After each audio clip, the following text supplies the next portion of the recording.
ऐसे सौरंग मैदान second world war के दौरान एक फ्राइटर था जो दक्षिण प्रशांत महासागर में अपना रास्ता खो बैठता है। यह एक ऐसा शिप था जिसका डिजाइन मिलिट्री कार्गो ट्रांसपोर्टेशन के लिए किया गया था, जिसमें इक्विपमेंट, सप्लाईज एंड इवन गोपनीय केमिकल ट्रांसपोर्ट किए जाते थे। इस शिप के पास multiple cargo holds, bunk rooms, kitchens, mess rooms, bathrooms and sickbay जैसी फैसिलिटीज थी जो एक नॉर्मल मार्चेंट वेसल में आमतौर पर मिलती है। बट ये शिप केवल एक आम फ्रेटर नहीं था, इसके बारे में कुछ ऐसी अफवाहें भी फैली हुई थी कि इस पर सीक्रेट मिशन चल रहा था। ऐसा माना जाता है कि इस शिप में एक बहुत ही गोपनीय और डेंजरस कार्गो था जिसका नाम था मंचूरियन गोल्ड। यह केमिकल शायद एक तरह का बायो वेपन था जो इस कार्गो का हिस्सा था। इस गोस्ट शिप की कहानी ऐसी है कि आपके दिल की धड़कनें तेज हो जाएंगी। अगर आपने वीडियो को लाइक नहीं किया तो प्लीज वीडियो को लाइक और चैनल को सब्सक्राइब कर लें। जून 1947 में जब समुद्र के किनारे कुछ शिप्स अपनी ड्यूटी निभा रहे थे तभी एक अजीब सा सिग्नल रिसीव हुआ। एक डिस्ट्रेस मैसेज आया था जिसमें लिखा था, all officers include the captain are dead, lying in chart room and village, possibly whole crew dead, I die. इस मैसेज को सुनते ही सभी लोग शॉक हो गए। सोचिए एक ऐसी शिप जो बिल्कुल ठीक चल रही थी, उसमें से एकदम से ऐसा अनाउंसमेंट आना। ये केवल एक मूवी सीन लगता है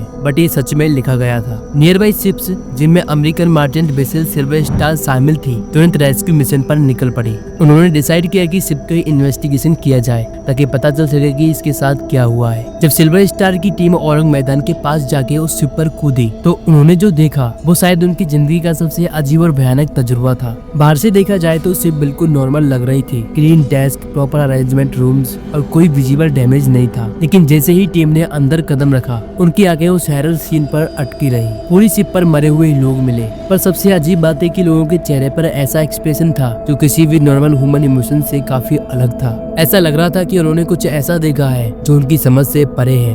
मरे हुए क्रूज की बॉडीज पर कोई भी भारी चोट, कोई कट, कोई भी ब्लड का दाग नहीं था। केवल उनके चेहरे पर फ्रोजन स्टेट था, जैसे कि मौत ने उनको पकड़ लिया हो। शिप के कॉरिडोर्स और कैबिन्स में भयानक शांति थी। ऐसा लग रहा था कि हर कोने में एक अनसॉल्व्ड मिस्ट्री छिपी हुई है। जब रेस्क्यू टीम शिप को अंदर से एक्सप्लोर कर रही थी तब एक भयंकर तूफान के दौरान लाइटिंग ने शिप को स्ट्राइक कर दिया। इस लाइटिंग स्ट्राइक का असर शिप पर कुछ ऐसे केमिकल रिएक्शन के रूप में सामने आया जो शायद उस सीक्रेट कार्गो से जुड़ी हुई थी। इस केमिकल रिएक्शन के बाद शिप का एटमॉस्फेयर और भी भयानक हो गया। जैसे ही रेस्क्यू टीम ने आगे इन्वेस्टिगेशन की कोशिश की तो अचानक कार्गो होल्ड में तेज आग फैल गई। ये आग इतनी ज्यादा भयानक थी कि टीम को तुरंत शिप से बाहर निकलना पड़ा। आखिरकार कुछ ही देर में ऐसे सौरंग मैदान एक एक्सप्लोसिव ब्लास्ट के साथ समुद्र में डूब गया। इस ब्लास्ट के बाद शिप के सारे कॉन्क्रीट एविडेंस समुद्र की गहराइयों में खो गए। केवल एक डिस्ट्रेस सिग्नल और फोटोज के सिवाय कुछ नहीं बचा। इस शिप के बारे में भी अलग अलग लोग अलग अलग तरह की थ्योरीज बताते हैं। कुछ का मानना है कि केमिकल रिएक्शन हाइपोथेसिस के कारण हुआ था। दूसरी ओर लोग इसे पैरानॉर्मल एक्टिविटी से भी जोड़ते हैं एंड कुछ लोग तो इसमें एलियंस का हाथ भी मानते हैं। Thank you for watching my video. Video कैसी लगी कमेंट करें। अगर आपको वीडियो अच्छी लगी तो अपने फ्रेंड्स को शेयर करें।